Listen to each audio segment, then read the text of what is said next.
Today is National Stress Awareness Day, and I'm Dr. Nafisa Sekandari. I wanted to come here and talk about raising awareness about stress. We all have stress, right? And right now, there are a lot of people that are stressing out because of politics, because of COVID, high gas prices, inflation, financial insecurity, work-life balance, and the list goes on, right? So I wanted to just raise some awareness today on National Stress Awareness Day, and I wanted to open up a discussion with you guys. If you actually are struggling with stress, let's talk about it. Let's talk about ways we can manage it. Let's talk about ways we could do something about it. Because the thing is, stress can be managed because it has less to do with your workload, with politics, with all the finances and everything else that's going on in your life, that's outside of you. It has less to do with that, believe it or not, and more to do with your perception and how you're interpreting the situation. So if you're seeing something, if you're feeling overwhelmed and there's way too much on your plate, the smallest little thing can create extra stress in your life. And so I wanted to have this discussion to let you know that although yes, stress is a huge problem right now, we're having a lot of issues with stress causing a lot of illness and inflammation, literally killing us every single day and creating a lot of disease and inflammation because at the root of most disorders and diseases is stress. And so the good news though is we can actually do something about it. We can actually change our perception. We can actually create some wellness for ourselves, make ourselves so strong on the inside that we're not going to be so easily reactive to the things that are happening outside of us. Because honestly, we can't control any of that, right? There are things that are going to happen outside of us all the time. Family members get sick, financial issues come up. We might get sick ourselves. Last night I had this issue myself where we were uh, beating the clock for applying to a college for my daughter, and so we were scrambling last minute, trying to make sure everything, all the I's were dotted and the T's were crossed and everything was perfect for this package. So we were scrambling, and as we got closer and closer to midnight, which was the deadline, I felt my stress level going up. I felt myself getting all worked up. And so that was my interpretation. Again, clicking that, activating that anxiety as worst case scenarios, right? Like she's not going to get in, this isn't going to work out, her application is going to get rejected. All those thoughts went through my mind. And so I caught myself mostly because I was doing this thing today. And then also because today is National Stress Awareness Day, but also this is part of my practice. I want to catch my stress level as much as possible and do something about it and lower that level as much as possible. And so I did what most people don't do when they're stressed, because we're in a fight or flight mode, right? We end up breathing really shallow. Think about it, like if you're being chased by a lion or a tiger, you're going to be breathing from up here because you don't have time to take those deep, slow breaths. You're in a panic. You're wanting to run away from this threat. And so when we're facing a fight or flight situation, an extreme situation like that, our heart rate does increase. We end up getting physiological changes through our body. Our hands and feet become clammy and cold because all the blood goes into our extremities, out of our extremities and into the center part of our body to keep that part protected, right? So we need to recognize those signs, and that's when we can start intervening and just talk. When we take a deep breath, we're sending a signal to our brain that everything is okay and we're going to be okay because there is no threat. Because in reality, if we were being chased, we're not going to stop and take those deep breaths, right? We're in survival mode. So that fight or flight is a huge issue when we're being chased by a tiger. But if that's only a one-time issue, then you can stop and slow down and do the deep breathing and calm yourself down. They say that it takes up to 2 hours for our body to go back to normal. So if you ended up getting in a fight with your partner in the morning, then you're not going to be able to calm down until 2 hours later. So you're taking all of that to work or school with you. And so you're still riled up. But if, let's say, you got into that fight and then you went to work and then you had to sit through traffic, and then that traffic activated your stress, and then you went to work and you had a pile of stuff to do, and then that ended up activating more stress for you. And so you never get a chance to cool off at all. You never get a chance to reset your system at all because it's constant. And that's the worst kind of stress. So, one thing I do want to mention is that we have these little end caps at the end of our DNA called telomeres, and they protect our DNA from fraying the same way that it protects your shoelaces, that little plastic thing at the end of your shoelaces, the same way that those little plastic covers protect your shoelaces from fraying. And so when your DNA starts fraying and getting smaller and smaller and smaller, you're actually like shortening your lifespan. You're aging a lot quicker than you need to. And that's what stress does for us. And so when we can reduce the stress in our lives, we're creating a lot of positives in our, as far as extending our lifespan, reducing inflammation, improving our sleep, our digestion, because all of that's connected.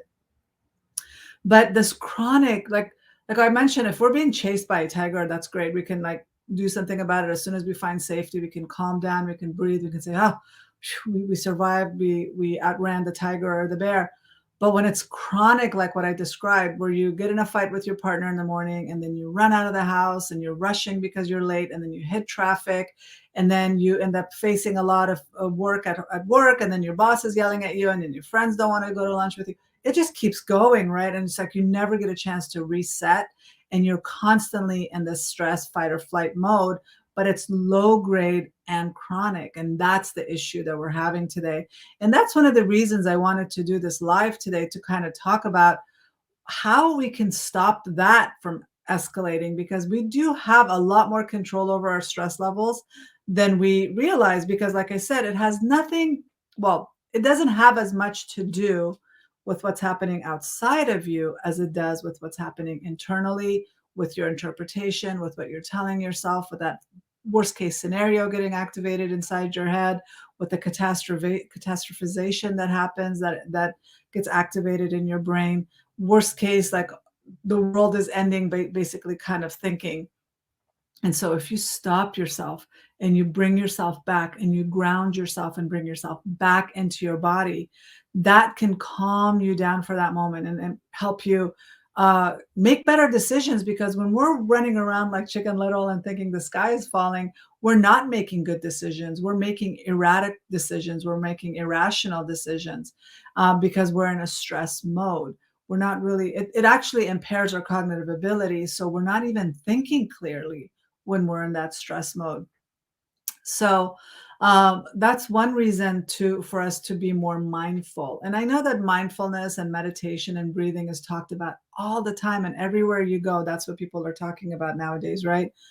But the reason people are talking about it is because those things do help in resetting your central nervous system and calming you down and bringing you back into your body. One of my favorite exercises when I'm in a stress or in a panic or feeling really like out of control is to bring myself back by stopping myself, checking in with myself, breathing deep, taking a couple of deep breaths, and then identifying 5 things around the room that I can identify. Like right now, I have a fan, I have lights, I have a calendar on the wall, I have the computer. And so if I stop myself and actually breathe in and slowly identify each one, then that helps me bring myself back into my body. Another thing to do is listen for 3 to 4 things that you can hear. So it could be the sound of traffic, it could be the air conditioner humming, it could be music, it could be other people talking, but you're listening in for those things. And so that brings you back into your body. Uh, 2 things that you can touch, like it could be your skin, your shirt, the wall, the chair that you're in, your feet on the ground. So that's another way that you can bring yourself back. And then it's called the 5, 4, 3, 2, 1 technique. It's a grounding technique. And so the last one is one thing you can taste. And a lot of times we might not have a candy in our mouth. We might not be able to do. So I just say focus on just even tasting your saliva, taking a deep breath, swallowing, and then tasting your saliva. Another thing that we have is that we have a vagus nerve that runs from the back of our neck all the way to every organ in our body. And so activating that also gets you out of that fight or flight. So there are certain things you can do, like put ice cubes in your hands to kind of bring you back into your body. Because think about it, if you're getting ice cube in your hands, you're feeling that sensation of cold, and that makes you think about your body and it puts you back in this moment. And with stress and with anxiety, we're always future focused, right? A worst case scenario, what's going to happen? I don't want to get in a car accident. I don't want to be late. I don't want to fail. I don't want to not get my application accepted, whatever. And so when you bring yourself back in your body, you're like, okay, I only have this moment. I'm in this moment. I'm only thinking about what I can control in this moment. So ice cubes are a quick way to do that. Taking a cold shower, washing your face with cold water, rubbing your neck with cold water. They even say humming or activating our throat. This is our throat chakra, if you believe in chakras. But activating that part is also another thing that you can do. So humming, singing, gargling, all of that calms and activates that the vagus nerve. What else can you do? I also do tapping. Like last night, I had to do some tapping because I it was almost midnight and I was really elevated because she waited until the very last second and then started panicking because something wasn't working right. Where she was trying to put in United States and it wasn't putting United States, it was putting something else, and she was freaking out and I was freaking out. And like everything was escalating. And so after all of it was done and they accepted the application and it went through, I had a hard time bringing myself back. And it's like I had to go to bed.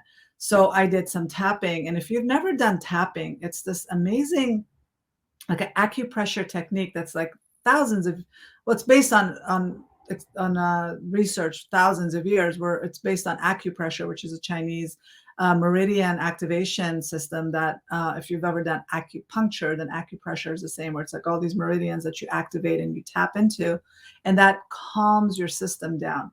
And the way that I describe tapping, it's like stress or anxiety or your trauma or whatever you're dealing with is like this ball of fire, right? And it's coming at you really fast. But tapping is like a fire hose that's squashing that fireball.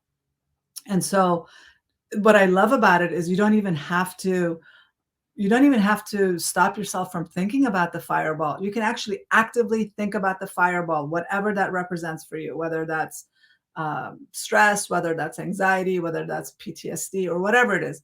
Think about it, focus your energy on it, and then start tapping.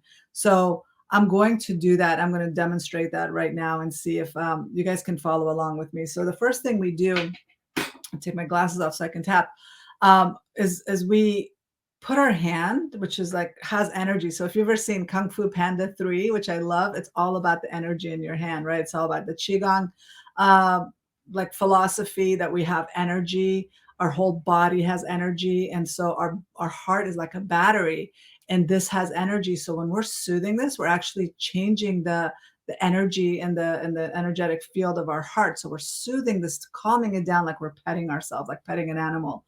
So you calm that down by taking some deep breaths and do some counterclockwise or clockwise. I think clockwise. Circles on your heart. And you take 3 deep breaths.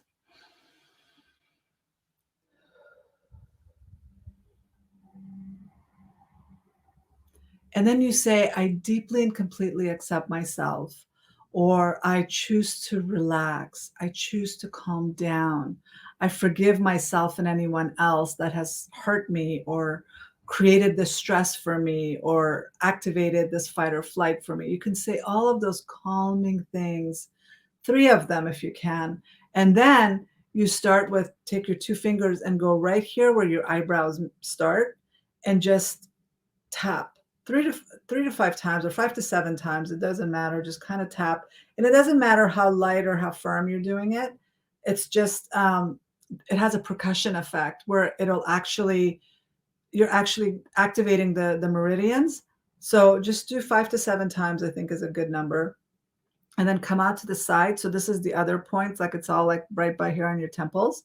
So again, focus on whatever that ball of fire is and just breathe as you're doing this. Like I said, you don't have to stop thinking about it. Just go ahead and tap right there. And then underneath your eyes, right here. So even though I'm talking, even though I'm not really focusing on my ball of fire, it's really helping. And I can tell you I did this last night until I felt calm enough to go to sleep. And then the other point is right here underneath your nose, right at that dip.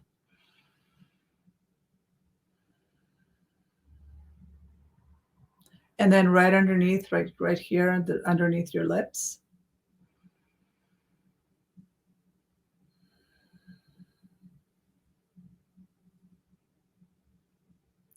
And then I would find my collarbone right here and come down a couple of, like an inch or two. And I just take all my fingers and I just tap. I just tap right there. Those are your kidney meridians. And they also, so whenever we're sick, think about whenever we're sick, whenever we're shocked, when somebody tells us bad news, what do? We just go straight for our chest, right? So if you're feeling sick or low energy, you can always tap right here, which is your thymus, or you can just tap up here a little bit higher for this whole stress and anxiety and calming your system down. And then the other point, which is weird, is right underneath your armpit where it's about where your bra strap meets. I mean, if you can go from your armpit all the way down alongside your side, you'll find that point that hurts. That's your spleen point. So what you can just circle it, just stick your finger on it and just rub it, or you can just tap if you don't know exactly where it is. And then you can just do tap your fingers like right along the edge of the cuticle, and then right here. I know I should have done my nails if I knew I was going to be showing you guys this. The middle finger, and then you skip the ring finger, and then you go for the pinky. And then here is your karate chop point. So you can just kind of tap like this, or you can do this, whatever. Just tap that area. So one thing I forgot to do is before you do the heart, you check in with yourself to see how high your distress level is. So if you're feeling really like last night, I was probably at an 8 or a 9. Like I was so stressed after everything, trying to beat the clock. And it's because of my own obsession with being punctual and being on time, but it's also a little bit of trauma when I was in college and I would submit papers at the last minute and I would delete things accidentally, and then I didn't have anything to turn in because it was too late. And I was just feeling that panic for my daughter. And sure enough, we had some computer glitches, but she was able to turn it in time. But that doesn't mean that we weren't panicking. So I was probably at an 8 or a 9 to start off with. So at this point, by the time you come to your karate chop point and you've done this, stop and check in with yourself and say, okay, what's my distress level now? So if you're still like, if you've come down, but you're like maybe a 4 or a 5 still, then you can either go through that whole system again until you come down to a 0, or I think that would be a good idea to come do it one more round until you're maybe at a 3 or a 2. And then once you're at a 3 or a 2 and you want to come down to a 0, you take left finger and put it underneath your chin, and then the right here between your forehead, right on your forehead between your eyebrows. Close your eyes and do 3 deep breaths as you're thinking about your fireball again. So just nice deep belly breaths and not from here. So it has to be from your diaphragm because that's sending a signal that you're calm. And you do that three deep breaths until your whole system calms down. You can also start journaling, journal all of that out, and then do the tapping process. And once you do that whole tapping process, then you can just let it go and go to sleep. But I wouldn't tap and then journal. So go ahead and like journal out what you're feeling. If you have time, get angry about it or talk about how you're feeling, and then do the tapping process, and then you're able to let it go. But last night, like I said, I went to bed so late that I didn't have time to journal. I just wanted my system to calm down so that I can go to sleep. And I'm very religious about my sleep time. I talk about this all the time because if we don't get enough sleep, we're more reactive the next day. So like I said, stress is all about our interpretation of the event, not what's happening. So if I'm already not rested, I'm already running on empty, the smallest little thing's going to set me off, right? So if I was commuting, for example, I might be really a lot more reactive to the commute than if I was just um, more rested, and then it wouldn't have bothered me as much. So make sure that you are getting enough sleep. Normally, my bedtime is 10 the latest because I do believe we have that short little window between 10 p.m. and 2 a.m. to get that deep sleep. And that deep sleep is what restores us, that repairs the damage we've done throughout the day. So when we're getting enough sleep, we're not as reactive. We are filling up our cup. And so we're not as reactive and we're not running on empty. Another thing that's really important is, maybe if you can, create a very slow morning. Like, I've gotten in the habit of doing my morning salutations, my morning prayers, my morning sun salutations, which are stretches, yoga stretches that really stretch my whole body, going for a walk, coming back, having water, and then turning on my phone and social media or whatever. I don't even check my emails at least an hour or two after I wake up. It's not the first thing I reach. So having a slow morning has really helped me be less reactive to my environment, to all the stressors that are happening outside of me. Um, and then, of course, starting off with a good breakfast. So if you're having a ton of coffee in the morning, you're going to be more anxious and you're going to be more reactive. So because cortisol tends to be high in the morning, and that's because it's supposed to wake us up. Like, our melatonin rises at night and peaks around 10 to 2, and then it slowly comes down, and then cortisol goes up to help us get out of bed. When we already have that level of cortisol, and cortisol is associated with our stress response. So when we're under a lot of stress, our cortisol goes up. So if we're already having a high cortisol because we're waking up in the morning, and then we take coffee with that caffeine increases our cortisol level as well. So we're going to be more reactive. So if you can make that change of maybe delaying your caffeine consumption to maybe 10 in the morning, and when that's when your cortisol level is naturally coming down anyway, if you can have your coffee at 10 a.m. instead of 5 a.m. or 6 a.m., then that's going to help get you through the day without making you feel anxious or just jittery or more reactive to your environment. Um, and then for a lot of people that are used to their morning coffee, maybe your first cup when you first wake up, because you're used to that, can be decaf, and then you can have your coffee with caffeine around 10 o'clock. So I hope that helps. And like I mentioned, journaling is another way for us to get rid of the stressors that are building up so that we're not explosive. We're not overreactive when it's like the smallest thing sets us off. So if you're constantly emptying that stress cup and getting rid of it and putting it in your journal, that helps you be less reactive as well. And then, of course, oops, breathing is really, really important if you can find time. So I like the habit of, like, putting like a little sticker on your rear view mirror. So when you're stopping at a stoplight and it just says breathe. So whenever you're stopping at a stoplight and you look back, you can see breathe. That's a good reminder for you to take a deep breath. Another thing you can do is set your alarm every single hour, just a little ding to remind you to just take 3 deep breaths. It seems like you're taking time away from being productive during the day, but actually taking those little breaths throughout the day is actually going to make you more energized and more focused, because then you're not feeling sluggish and mentally exhausted. Taking that deep breath oxygenates our brain, it oxygenates our organs. And so we need to take those breaths throughout the day, because we're really functioning up here most of the time. We're not breathing deep enough. So that's one way to kind of reset yourself. I mean, I know those are band-aid solutions for on the spot, as far as like grounding yourself, taking deep breaths, doing the tapping. The long-term solution would be being consistent with journaling, making sure you're eating well so that your body is well nourished and you're getting the vitamins and nutrients that you need. Like magnesium calms us down and makes us less reactive. There's a wonderful supplement called Holy Basil that's really, really good for calming your system down and reducing your stress response. So holy basil can be fun. It's also called Tulsi. You can drink that as a tea throughout the day. You can take it as a supplement. Another thing that you can take, vitamin D is really important, making sure you're getting your multivitamins, making sure you're getting enough probiotics in your diet and omega-3s. Those are all good ways to calm your system down. And then there's a lot of adaptogens like ashwagandha and maca that are really good to kind of help with that stress response as well.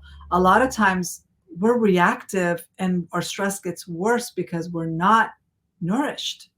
We're running on empty. It's like a car that's running on fumes. It's not going to function properly, and neither are we when we're running on empty. So those are some tips that I wanted to have. It doesn't. So if you're here and you want to have, if you have questions, feel free to put it in the comment section, and I'd be happy to answer them. If you don't feel comfortable putting it here, feel free to message me, private message me on Facebook. You can find me on Instagram. I'm at Dr. Nafisa Sekandari. Um, on Instagram, you can email me. Just let me know your questions. I'd be happy to help you because I feel like this is something that we actually can do something about. And the good news, like I said, stressors are always going to be there, but if it's dependent on our interpretation and our mindset and what's going on inside of us, we can actually do something about that. We can't do anything about things that are happening outside of us, but we can change our reaction. We can change our self-talk. We can take care of ourselves better. We can have more self-care. We can do the tapping. We can do the breathing. We can do the grounding exercises. Those are things that we have control over. And so focus on that. That's going to make more of a difference in your stress response than focusing on all the things you can't control, and just letting that go and allowing things to unfold because you can't really do anything about it. And excessively worrying about it isn't going to make it better. But changing your thoughts and taking action and doing something that's going to make you feel better is something you can do and something you have control over. So I look forward to hearing from you guys, and please feel free to comment and let me know what you think about this. I hope you guys use today, National Stress Awareness Day, as a way to remind yourself to breathe, to be more mindful, to take care of yourselves, because it's not worth it. I mean, stress is killing all of us, and we need to do something about it and not allow it to just, it's like a burning fire inside of us. And instead of just saying, there's nothing I can do about it, I have a stressful life, I can tell you that there's a lot you can do about it. As someone with an over anxious brain and a brain that doesn't shut off, a brain that keeps going and going and going and wants to push myself constantly, I didn't understand how that was contributing to my stress level when I was younger. Now I know there are things I can do. I'm more proactive. I prioritize my mental health. I take action every single day, and I try to reduce my stress load as much as possible. And this isn't because I'm different than you guys. We all have the same 24 hours. We all have stressors in our lives. We all have external stressors we can't do anything about. But if we focus on ourselves and try to build ourselves, make ourselves solid from the inside, we're not going to be as affected by external stressors. And that's my goal with you. And I hope that you guys benefited from this training, little mini training, and that you do take yourself seriously, and that you prioritize yourself and create a good self-care routine in your day, and take care of yourself so that it doesn't end up affecting you and age you unnecessarily either. So anyway, feel free to DM me, message me on Facebook, message me on Instagram, email me, and I'd be happy to answer any questions you have. Have a wonderful day, and I'll see you guys hopefully soon. Bye for now.